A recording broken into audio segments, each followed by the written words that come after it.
Det er onsdag i dag, og der er gået knap en uge siden, at vandmængderne de fossede ned over Ishøj. I dag har kommunens folk været på inspektion blandt andet af kloakkerne ned i strandområdet. Lækkert er det måske ikke, når toiletpapir og afføring ruller forbi på skærmen. Men det er heller ikke en helt almindelig tv-udsendelse, som byrådspolitiker og formand for Teknik- og Miljøudvalget, Bent Schou, er tilskuer til. Jamen, det var ret spændende, må jeg sige. Det var en dag i farver, således at man kunne se alt. Det kan så være behageligt eller ubehageligt, men det viste jo, at der var mange huse i strandområdet, hvis tagafløb er forkert tilsluttet, således at det yderligere belaster vores regnvandsledninger med ekstra tilføring af vandmasser, og det må vi have rettet op på. Bent Schou og kommunens tekniske personale er nemlig gået under jorden i strandområdet for at lave en tv-inspektion i kloakledningerne. Rosenvangen og Solvej var nogle af de hårdest ramte villaveje ved torsdagens skybrud. Vi spurgte teknisk direktør Ole Horskjær Madsen, hvad der har gjort størst indtryk ved sidste uges store regnmængde. Det, der har rystet mig mest, det er, at det har ramt nogle borgere i det, der hedder strandområdet, som er lavt liggende fra naturens hånd. Det er jo sådan set nogle gamle strandenge, der er lavet om til beboelse. Og der er der desværre sket det, at regnvandet er gået ned i vores kloaksystemer.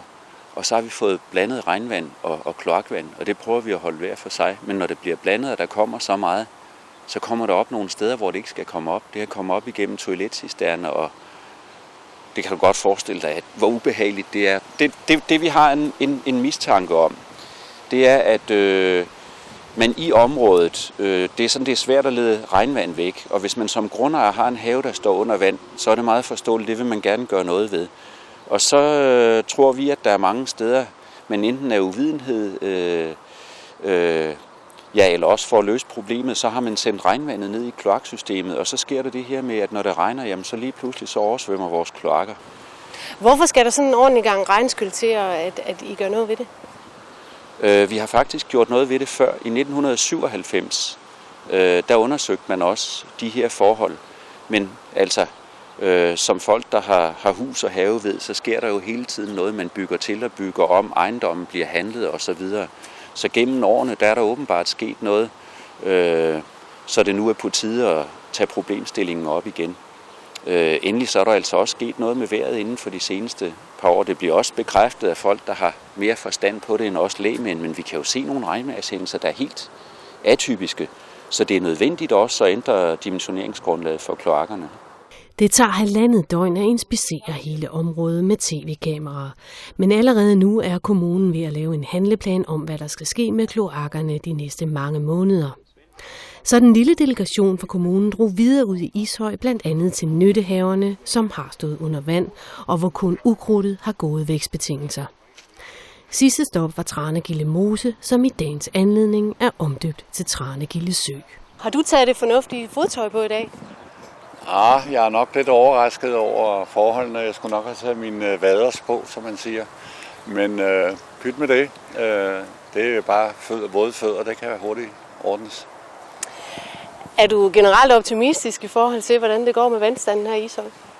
Ja, man kan godt blive lidt bekymret, når man som nu her kommer ned på et areal, der er større end det, som ligger ned mod stranden med fodboldbanerne. Det er jo et kæmpe areal, og det her oversvømmelse, eller den nye sø, vi har fået her, den er jo faktisk større end det her areal. Det er for ligesom at give et indtryk af, hvor meget det egentlig drejer sig om.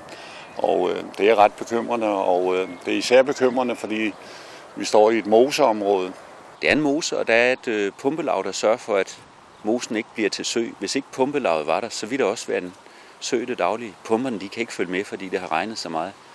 Så nu er det en sø, men den bliver brugt til græsning, og der går heste her og så videre, så den skulle helst hedde Tranegilde Mose. Og hvornår kan vi kalde det en mose igen? Hvor lang tid vil det tage, inden den er drænet? Altså normalt kører der nogle pumper, men de er slet ikke dimensioneret til de mængder, så nu har vi sat nogle ekstra pumper ind, og det jeg har fået at vide, det er, at der er så store mængder her, at der går et par måneder før vi er nede på normal vandstand igen.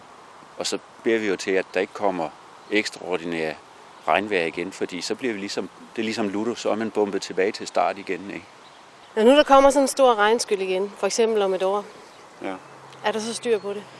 Eller kommer der igen fækalier? Jeg vil sige det op? sådan, at vi kunne allerede gerne til efteråret, på basis af de erfaringer, vi lige har indvundet ved det nylige overståede angreb, kan man sige, har vi fundet nogle ting, der lige umiddelbart godt kan forbedres. Men det er et længere sejt træk, vi skal i gang med, og som sagt, det vil der blive taget forholdsregler for, således at vi er meget bedre rustet næste gang, det kommer. Men det kan jo komme allerede om 2 dage. Ja, det er rigtigt. Hvad gør man så som borger? Ja, der når vi det ikke, men så må vi jo være optimistiske og tro på, at vi kan klare problemerne hen ad vejen. Heldigvis er det kun herude i naturområderne, at det hele det står under vand. Og som I kan se her, ja, så går der nok en rum tid, inden man kan cykle til Vallensbæk Sø.